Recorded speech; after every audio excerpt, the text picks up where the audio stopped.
Bismillahirrahmanirrahim. Assalamu alaikum. This is Ms. Sidra Quresh from Little Master Model School. How are you, 7th class? Hope you people are fine. So, we are starting your online classes. So, this is my first session of online class and we will start our chapter number 1 in this session, in this video. So, हमारे chapter का नाम है the digestive system. Chapter number 1 digestive system, page number 2. Digestive system वो system जिसके ज़रिए से हम अपनी फूड को, जो भी खुराक हम खा रहे हैं डेली रूटीन में, उसको हम किस तरीके से हज़म करते हैं, किस तरीके से हमारी वो फूड, हमारा वो खाना हमें एनर्जी प्रोवाइड करता है, एनर्जी पहुंचाता है, किस तरीके से, वो सब कुछ क्या है, वो जो सिस्टम है जिसके ज़रिए से हम अपने खाने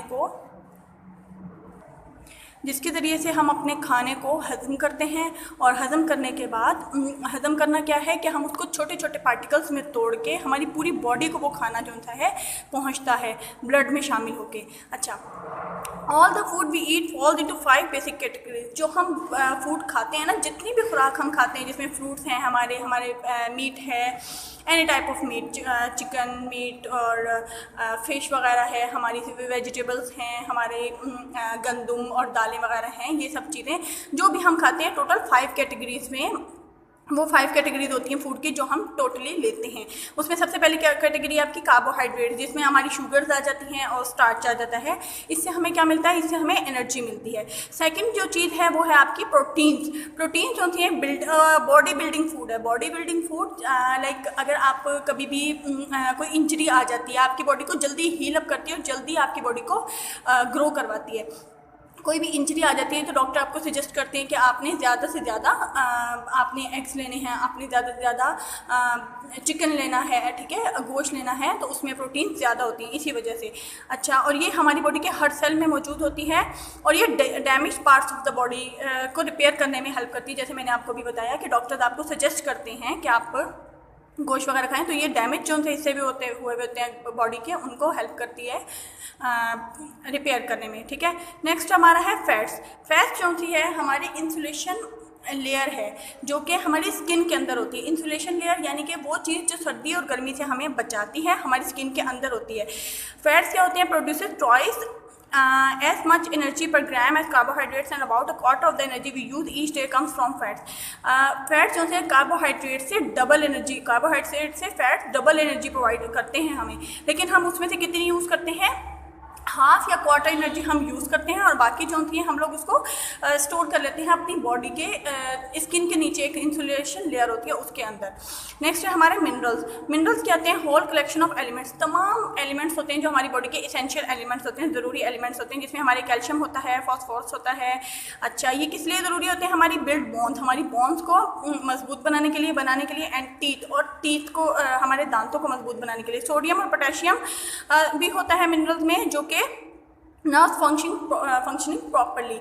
हमारी जितने भी नर्व्स हैं, ठीक है, नर्व्स के बारे में मैंने आपको पहले भी बता चुकी हूँ, एक बार फिर बता देती हूँ. वो नर्व्स जो हमारी बॉडी में तमाम मैसेजेस कैरी करती हैं, उनकी प्रॉपर फंक्शनिंग के लिए, उनके प्रॉपर वर्क के लिए ज़रूरी होते हैं मिनरल्स. अच्छा, नेक्स्ट है और इसके अलावा ये हमें हेल्दी रखने के लिए भी ज़रूरी होते हैं.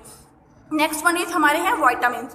वाइटामिन्स जो हैं हमारी हेल्थ के लिए ज़रूरी होती हैं, लेकिन एक इम्पॉर्टेंट बात कि बहुत थोड़ी क्वांटिटी में इनकी ज़रूरत होती है, बहुत थोड़ी क्वांटिटी में. लाइक अगर पूरे लाइफ टाइम में आपको वाइटामिन्स के 250 ग्राम चाहिए होंगे, बस पूरी लाइफ टाइम में आप सिर्फ 250 ग्राम वाइटामिन ले सकते हैं, नॉट मोर देन दिस. अच्छा, उसके अलावा एक हेल्दी डाइट के लिए हमें फाइबर की भी ज़रूरत होती है. फाइबर किस लिए, हमारी किस चीज़ में हमारी हेल्प करता है, passage of food through the digestive system. हमारे डाइजेस्टिव सिस्टम में फूड को पास कराने के लिए, फूड को रास्ता बनाने के लिए, फूड को के डाइजेशन में एक तरीके से ये हेल्प करता है. उसके अलावा हमें पानी की भी बहुत ज़रूरत होती है. पानी तो आपको पता है मेन हमारी बॉडी की ग्रोथ के लिए पार्ट है. और ये किस लिए होता है कि फूड को डिज़ोल्व करने के लिए, जो भी हम खाना खा रहे हैं उसको डिज़ोल्व करता है, मिक्स करता है अपने अंदर.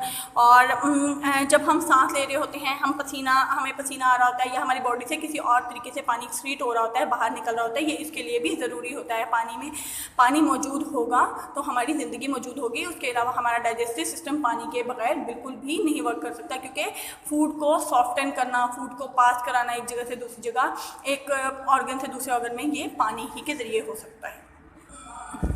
फर्दर हमारा टॉपिक है लार्ज मॉलिक्यूल्स।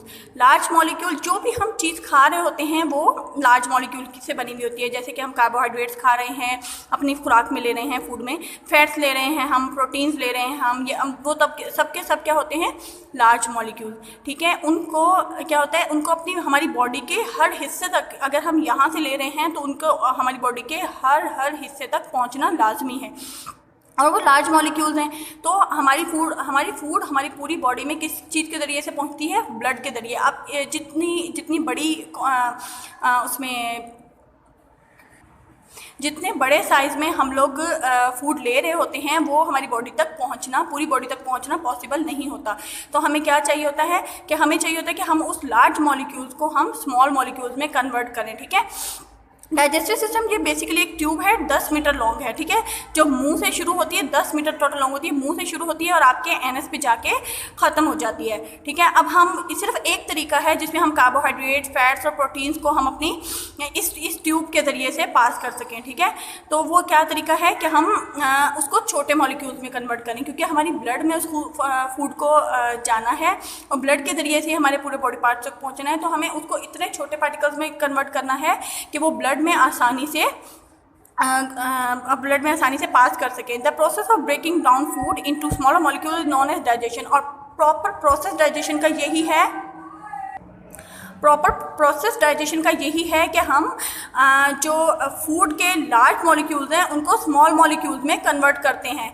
हम लोग जितने भी हमारे बड़े मॉलिक्यूल्स हैं, कार्बोहाइड्रेट्स हैं, प्रोटीन्स हैं, फैट्स हैं, उनको तोड़ के छोटे मॉलिक्यूल्स में कन्वर्ट करते हैं। वो छोटे मॉलिक्यूल्स हमारे ब्लड में शामिल होकर हमारी पूरी बॉडी तक पहुंचते हैं। ये एक डाइजेशन जिसको प्रॉपर मेथड जिसको कहा जाए तो वो ये है कि लार्ज मॉलिक्यूल का the breakdown of large molecules into smaller molecules is known as digestion. सिर्फ इस प्रोसेस को डाइजेशन कहते हैं।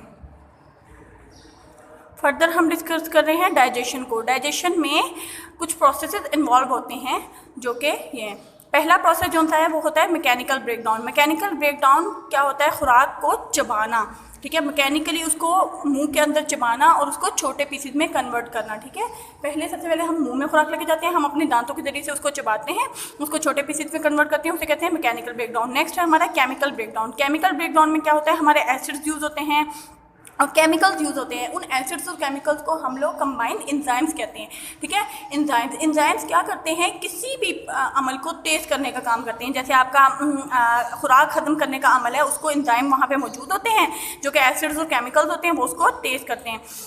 ठीक है, ये क्या करते हैं, केमिकल रिएक्शन ऑफ डाइजेशन। ये एंजाइम जो होते हैं वो केमिकल रिएक्शन होते हैं डाइजेशन के, जो स्पीड अप करते हैं आपकी डाइजेशन को, आपके हाथ में को तेज़ करते हैं। They can carry out only one job. अच्छा, एक एंजाइम एक जॉब ही परफॉर्म करता है। जैसे कि जो एंजाइम स्टार्च को की ब्रेकडाउन कर रहे हैं या स्टार्च की तोड़फोड़ कर रहे हैं, स्टार्च को छोटे मॉलिक्यूल्स में कन्वर्ट कर रहे हैं, वो फैट्स और प्रोटीन्स को नहीं तोड़ सकते। एक एंजाइम एक स्पेसिफिक काम करेगा जो एक टाइप की प्रोटीन को तोड़ेगा, एक टाइप की मॉलिक्यूल को तोड़ेगा।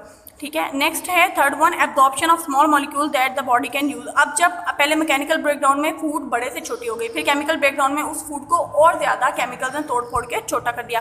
अब वो जो फूड है हमारी, उसको वो स्मॉल मॉलिक्यूल्स में आ गई। ठीक है, अब उस स्मॉल मॉलिक्यूल्स वाली फूड का हमारी पूरी बॉडी में एब्जॉर्ब होना, जज्ब होती है वो फूड हमारी पूरी बॉडी में, हमारी पूरी बॉडी को प्रोवाइड होती है वो फूड ब्लड के जरिए से।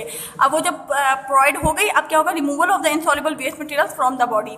अब क्या होगा, जो आपकी फूड में से वो केमिकल, वो कंपोनेंट्स जो आपको हजम नहीं हो रहे या आपकी बॉडी के लिए फ़ायदेमंद नहीं है या आपको उनकी ज़रूरत नहीं है, वो क्या होते हैं, हमारी बॉडी से बाहर निकल आते हैं। तो वो क्या होगा, थर्ड पार्ट में क्या होगा, removal of insoluble waste material from the body, यानी कि हमारी बॉडी में से वेस्ट मटेरियल्स को बाहर निकालना। ठीक है, जो हमारी फूड में हम अंदर गए थे लेकिन हमारे लिए ज़रूरी नहीं है। ठीक है, digestive system. The digestive system is a long tube, much of it coiled up. एक लंबी ट्यूब होती है जो इसकी ज़्यादातर हिस्सा जो है वो कॉइल हुआ होता है। आपको ये नज़र आ रही होगी। ठीक है, विच इज़ 10 मीटर लॉन्ग। ये पूरी की पूरी क्या है, 10 मीटर लॉन्ग है। The human digestive system is shown in the diagram above. ये ह्यूमन डाइजेस्टिव सिस्टम आपका पूरा शो किया हुआ है। मैं आपको अलग अलग पार्ट्स बता दूँ। ये आपका माउथ है, इसके अंदर आपके टीथ मौजूद हैं फूड की मैकेनिकल डाइजेशन में, जो ऑसिफिगस और गलट, खुराक की नाली जिसको आप कहते हैं, लीवर आपका जिगर, स्टमक आपका मैदा, गॉल ब्लैडर, ये पैंक्रियास, स्मॉल इंटेस्टाइन, छोटी आंत, लार्ज इंटेस्टाइन, बड़ी आंत, और रेक्टम और एनस। ठीक है, ये इसके मेन पार्ट्स हैं। इसके बाद फर्दर मैं आपको भी